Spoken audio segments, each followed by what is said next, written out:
echo of his call. நமது ஆண்டவராய் இயேசு கிறிஸ்துவின் நாமம் மகிமைப்படுவதாக. మన ప్రభు యేసుక్రీస్తు నామము మహిమ చెందును గాక.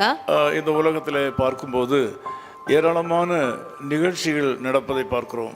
ఈ లోకంలో మనం ఈ రోజు చూసేటప్పుడు ఎన్నో సంఘటనలు జరుగుతున్నాయి. சில நிகழ்ச்சிகள் மிக பெரிய அளவிலாக பெரிய காரியங்களுக்காக நடைபெறுகின்றன.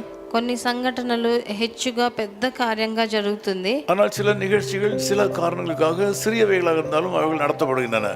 కొన్ని సంఘటనలు చిన్నవైనను అవి కూడా జరుగుతూనే ఉన్నాయి. எப்படியும் விதமான சிறப்பு நிகழ்ச்சிகளை நடத்துவது நமக்கு சந்தோஷத்தை கொடுக்கிறது. ఇలాంటి విశేషమైన సంఘటనలు జరగడం మనకు ఒక సంతోషాన్ని ఇస్తుంది. இதற்காக பல நிலைமைகளிலே ஏராளமான பொருள் செலவுகளும் செய்யப்படுகின்றன. వాళ్ళ తాహతను బట్టి ఎంతో ఖర్చులు కూడా చేస్తూ ఉంటారు. பரிசுத்த வேதாகமத்தில் யோவான் 1:2 2ஆம் அதிகாரம் 1-2 வசனங்களை நாம் படிக்கும்போது ஒரு சம்பவத்தை பார்க்கிறோம். యోహాను సువార్తలో 2వ అధికారం 1-2 వచనాల్లో ఒక సంఘటనని మనం చూస్తున్నాము. கானா என்று சொல்லப்படுகிற ஒரு சிறிய ஊரில் நடந்த ஒரு திருமணம். కానా అని ఒక చిన్న ఊరిలో జరిగిన ఒక పెళ్లి గురించి. அது ஒரு எளிமையான திருமணமாகத்தான் இருந்திருக்க வேண்டும். అదెంతో కొంచెం బీదవాళ్ళు చేసే పెళ్ళి అయి ఉంటుంది. அந்த திருமணத்திற்கு ஆண்டவராய் இயேசு கிறிஸ்துவும் அவருடைய தாயாரும் அழைக்கப்பட்டிருந்தார்கள். ఆ పెళ్లికి యేసుక్రీస్తు వాళ్ళ తల్లి ఆయనను కూడా పిలిచారు. ஒரு பெரிய అద్భుతం நடக்கப் போகிறது என்பதை அறியாமல் வழக்கமாக ஒரு பெரிய நபரை அழைப்பதை போல ஆண்டவராக இயேசு கிறிஸ்துவும் அழைக்கப்பட்டார். అక్కడ ఒక పెద్ద అద్భుతం జరుగుతుంది అని తెలవకుండానే ఆయనని యేసుక్రీస్తుని ఆ పెళ్లికి వాళ్ళు పిలిచారు. அந்த திருமண நிகழ்ச்சியில பார்க்கும்போது திடீரென்று அங்கு மிக முக்கியமாக கருதப்பட்ட திராட்சை ரசம் குறைந்து போய்விட்டது. ఆ పెళ్లిలో అకస్మాత్తుగా పెద్దగా ఎంచబడే అక్కడ ద్రాక్ష రసం తగ్గిపోయింది. அன்றைய நாட்களில் அது பெரிய ஒரு அவமானமாக கருதப்பட்டது. ఆ రోజుల్లో ఆ ద్రాక్ష రసం తగ్గిపోయేది ఒక పెద్ద అవమానంగా వాళ్ళు అనుకున్నారు. பெரிய அமளியும் குழப்பங்களும் கூட அந்த திருமண நேரத்தில் நடந்திருக்கலாம். ఆ సమయంలో వాళ్ళు ఎంతో కన్ఫ్యూజ్ అయి ఉంటారు. நம்முடைய ஊர்களில் இருந்தால் பெரிய சண்டையை போட்டு விடுவார்கள். మన ఊర్లో అయితే పెద్ద వాళ్ళు పోట్లాడుంటారు. நல்ல வேளை அங்கு ஆண்டவராக இயேசு கிறிஸ்துவும் தாயாரும் இருந்தார்கள். మంచి వేళగా అక్కడ ప్రభు అయిన యేసుక్రీస్తు వాళ్ళ తల్లి అక్కడ ఉండింది. ஆண்டவராக இயேசு கிறிஸ்து பெரிய அற்புதத்தை செய்தவர் என்று தெரியாத நேரத்திலும் கூட அவரிடத்திலே போய் சொன்னார்கள். ప్రభు యేసుక్రీస్తు పెద్ద అద్భుతాలు చేసేవారు అని తెలియకుండా కూడా ఆయన దగ్గరికి వెళ్ళి చెప్పారు. அவரும் அதை ஒரு பெரிய காரியமாக எடுத்துக்கொள்ளாமல் 6 கற்சாடிகள் அங்கே இருந்தன, அதில் தண்ணீரை ஊற்றுங்கள்னு சொன்னார். ప్రభు యేసుక్రీస్తు కూడా దాన్ని ఒక పెద్ద కార్యంగా అనుకోకుండా పెద్ద జాడీలు ఉన్నాయి అక్కడ రాతితో చేసినవి, దాంట్లో నీళ్లు నింపమని చెప్పారు. இதில் முக்கியமான காரியம் என்னவென்றால் அந்த தண்ணீர் முழுவதும் 6 கற்சாடிகளில் வைக்கப்பட்ட தண்ணீர் முழுவதும் மிகவும் ருசிகரமான ரசமாக மாறிவிட்டது என்று நான் பார்க்கிறோம். ఆ రాతి జాడీల్లో నింపిన నీరు అద్భుతంగా రుచికరమైన ద్రాక్ష రసమై మారింది. அதனால எல்லாரும் ஆண்டவராகிய இயேசு கிறிஸ்துவிடத்தில் விசுவாசம் வைத்தார்கள். అలా చేసిన వెంటనే అందరూ ఆయన మీద విశ్వసించడం మొదలు పెట్టారు. இந்த செய்தியை கேட்கிற நீங்கள் உங்கள் வாழ்க்கையில் ஏதோ குறைவுகளோடு கூட இருக்கலாம். ఈ రోజు కూడా నాతో ఏకీభవించే వాళ్ళు ఏదో కొరతతో ఉన్నారేమో. எதிர்பாராத விதமாக ஒரு நஷ்டம் வந்திருக்கலாம். ఎదురు చూడకుండా మీకు ఒక పెద్ద నష్టం జరిగి ఉండొచ్చు. அந்த నష్టமானது ஈடு செய்ய முடியாத ஒன்றாக இருக்கலாம். ఆ నష్టాన్ని మీరు ఎట్లా చేసినా ఈడు కట్టలేరు. அது உங்களுக்கு ஒரு பெரிய அவமானத்தை கொண்டு வருவதாக இருக்கலாம். ఒకవేళ అది పెద్ద అవమానాన్ని తీసుకొచ్చిందేమో. அது நீங்கள் செய்யாத ஒரு தவறு. అది మీరు చెయ్యని ఒక తప్పుగా ఉండొచ్చు. ஆனால் நீங்கள் செய்யாத தவறுக்கு நீங்கள் பதில் சொல்ல வேண்டியதாக இருக்கிறது. కానీ మీరు చెయ్యని తప్పుకి మీరు సమాధానం ఇవ్వవలసిన పరిస్థితిలో ఉన్నారు. எந்த அவசர காலத்திலையும் ஆண்டவராகிய இயேசு கிறிஸ்துவை நோக்கி கூப்பிடலாம். ఎంత కష్టమైన ఇబ్బంది అయిన సమయంలో కూడా మీరు ప్రభు అయిన యేసుక్రీస్తుని పిలవచ్చు. என்னை நோக்கி கூப்பிடு, அப்பொழுது நான் உனக்கு பதிலளிப்பேன் என்று தான் ஆண்டவர் சொல்லியிருக்கிறார். నన్ను పిలువు, నేను అప్పుడు నీకు జవాబునిస్తానని ప్రభు సెలవిస్తున్నారు. இன்றைக்கு உங்கள் வாழ்க்கையில் ஒரு வறட்சி இருக்கலாம். ఈ రోజు మీ జీవితంలో ఒక ఎడారి వంటి ఒక పరిస్థితి ఉండొచ్చు. ஒரு பொருளாதார இல்லாமை இருக்கலாம். మీరు ఆర్థికంగా కష్టపడుతున్నారేమో. சரீர சுகமின்மை இருக்கலாம். మీకు అనారోగ్యంలో కష్టపడుతున్నారేమో. எதுவாக இருந்தாலும் இயேசு கிறிஸ்துவை நீங்கள் அழைக்கும் போது அவர் உங்களுக்கு பதிலளிப்பார். మీకు ఎలాంటి ఎలాంటిదైనా కష్టమైనా ఆయనను పిలిచినప్పుడు ఆయన జవాబిస్తాడు. நீங்கள் ஒவ்வொரு நாளும் ஆண்டவராய் இயேசு கிறிஸ்து உங்கள் பக்கமாக வைத்துக் கொண்டால் உங்களுக்கு உதவியாக இருப்பார். మీరు ఒక్కొక్క రోజు ప్రభువైన యేసుక్రీస్తుని మీ సమీపంగా ఉంచుకుంటే ఆయన మీకు తప్పకుండా బదులిస్తాడు. நீங்கள் வெளியே புறப்படும் போதும் இயேசுநாதரை கூட கூட்டிக் கொண்டு போக வேண்டும், ஜெபம் பண்ணிவிட்டு போக வேண்டும். మీరు బయటికి వెళ్ళేటప్పుడంతా ప్రార్థించి ప్రభువుని అయిన యేసుక్రీస్తుని మీతో తీసుకెళ్ళాలి. நீங்கள் சாப்பிடும் போதும் ஆண்டவராய் இயேசு கிறிஸ்து அழைக்க வேண்டும், அவரோடு கூட சேர்ந்து நீங்கள் சாப்பிட வேண்டும்.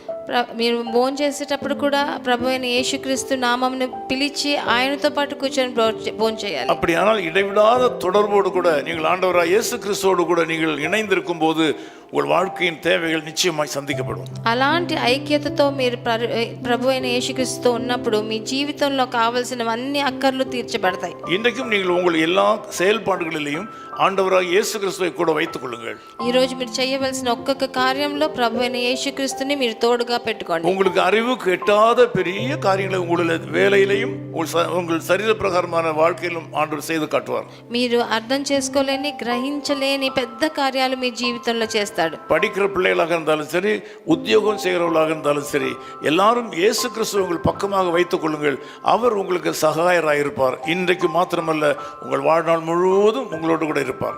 మీరు చదివే పిల్లలై ఉండొచ్చు, ఉద్యోగం చేసే వాళ్ళై ఉండొచ్చు, వాళ్ళందరూ కూడా ప్రభువైన యేసుక్రీస్తుని మీ తోడుగా పెట్టుకోండి. మీ జీవితాంతం ఆయన మీకు సహకారం చేస్తాడు. நாம் ஜெபிக்கலாம். మనం ప్రార్థన చేద్దాం. நேசபிதாவே, உமக்கு நன்றி செலுத்துகிறோம். ప్రియ తండ్రి, మీకు వందనాలు స్తుతులు నాయనా. கானா என்று சொல்லப்படும் அந்த ஊர்ல நீர் சென்ற வேளையில் ஏற்பட்ட குறைவை நீர் நிவர்த்தி செய்தது போல இந்த கால வேளையிலையும் இந்த செய்தியை கேட்கிற ஜெபிக்கிற மக்களுடைய வாழ்க்கையிலும் ஒரு அற்புதத்தை செய்தல்லும். మీరు కానా ఊర్లో వెళ్ళి అక్కడ ఉన్న ఆ ద్రాక్ష రసం కొరతను ఎలా మార్చారో అలాగే నాతో ఏకీభవించే జనుల కొరతలను మీరు మార్చవలసిందిగా మనవి చేస్తాను. శరీర బలహీనతోடு இருக்கிற மக்களை தொடுவீராக. అనారోగ్యంతో ఉన్న వాళ్ళని ముట్టండి నాయన.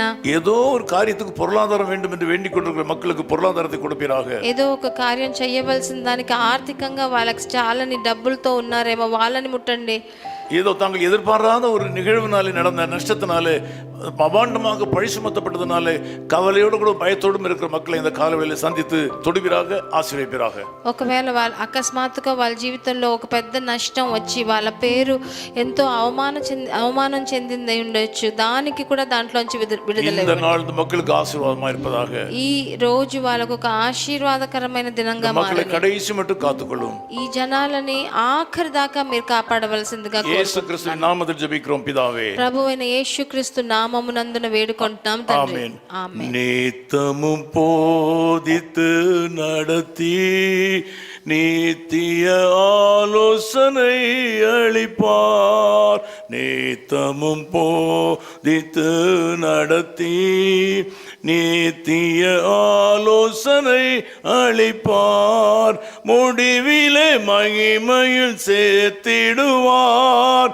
மகிழ்ந்திடுவேன் நித்தியமாய். முடிவிலே மகிமையில் சேர்த்திடுவார். மகிழ்ந்திடுவேன் நித்தியமாய். ஆர்ப்பரித்தே அக மகிழ்வேன். ஆண்டவர் என்பதை எங்கும் கூறுவேன். கண்மணி போல் கருத்துடனே கைவிடாமல் என்னை காத்தனரே. கண்மணி போல் கருத்துடனே கைவிடாமல் என்னை காத்தனரே. ஆமென். Of His Call Ministries, 10 Muhammad Abdullah 2nd Street, opposite International Cricket Stadium, Chepauk, Chennai 600005, India. Phone 914428528282. Mobile phone and WhatsApp 919841271858. Email sam@echoofhiscall.org. Website www.echoofhiscall.org. God bless you.